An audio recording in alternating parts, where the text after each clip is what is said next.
Halo semuanya, perkenalkan nama aku Fani Salsabila Putri Sartika dengan NIM 1922403 dari jurusan Kewirausahaan SBM.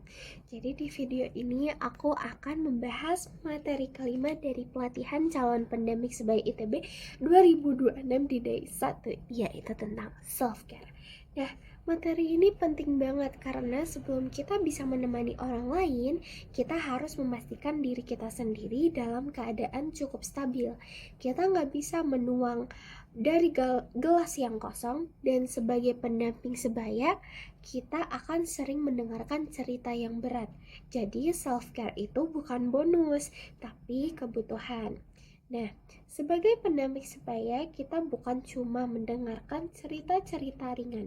Kadang kita dapat cerita tentang stres berat, tekanan akademik, masalah keluarga, pertemanan, dan banyak hal lain yang bisa mempengaruhi emosi kita. Ada istilah yang namanya compassion fatigue, yaitu kondisi ketika seseorang yang sering membantu atau mendengarkan cerita orang lain itu jadi ikut kelelahan secara emosional. Dan ini tuh real ya teman-teman. Bahkan para konselor profesional pun sering mengalami hal ini kalau tidak menjaga dirinya dengan baik. Nah, self-care itu penting supaya kita bisa tetap stabil secara emosional, tidak merasa kelelahan, bisa mendengarkan dengan empati tanpa terbawa masalahnya, bisa tetap hadir sebagai pendamping sebaya yang aman dan suportif, dan tidak burn out atau merasa terbebani. Nah, bahkan di pelatihan ini dijelaskan bahwa pendamping sebaya itu juga manusia. Kita itu juga punya batasan, punya kehidupan, punya masalah sendiri. Makanya self-care itu bukan sesuatu yang egois. Justru self-care itu adalah bagian dari tanggung jawab seorang pendamping sebaya. Nah, kita itu salah satu bagian terbesar dari self-care itu adalah boundaries atau batasan.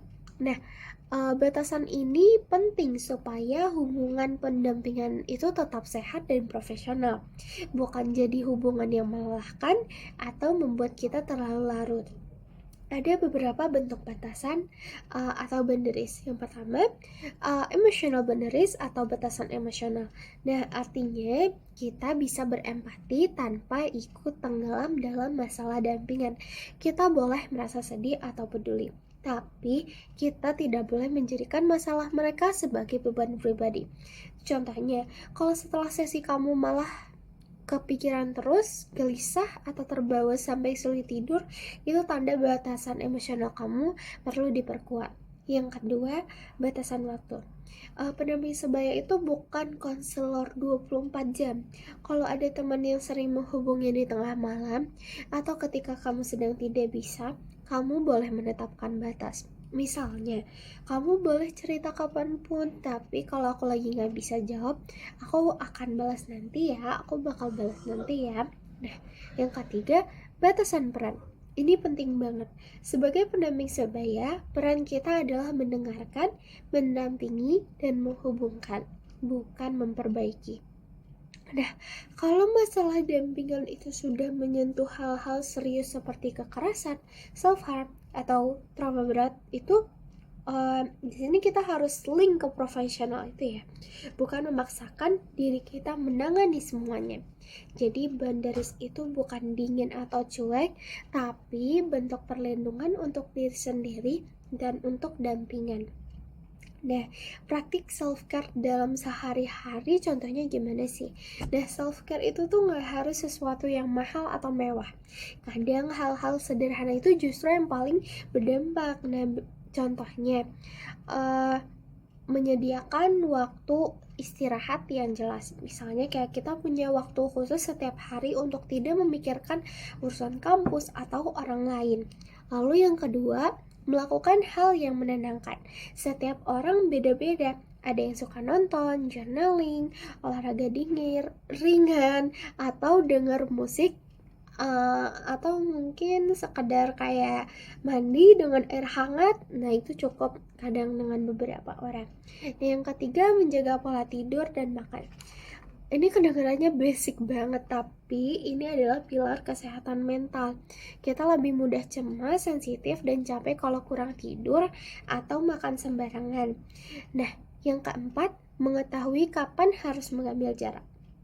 Kalau kamu merasa lelah, energi turun, atau emosi sedang tidak stabil, kamu boleh jeda dulu nih dari kegiatan pendampingan. Nah, yang kelima, mencari teman curhat yang aman.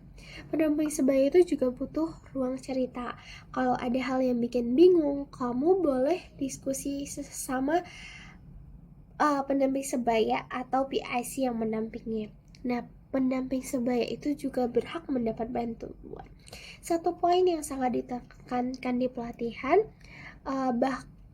pendamping sebaya itu juga berhak bahkan wajib mendapatkan bantuan jika diperlukan. Kalau kamu sedang mengalami masalah, kamu tidak harus menyelesaikannya sendiri. Kalau kamu bingung menghadapi kasus tertentu, kamu boleh konsultasi. Kalau kamu merasa overwhelmed, kamu boleh rehat. Nah, minta bantuan itu bukan tanda lemah, tapi itu tanda kamu tuh bertanggung jawab.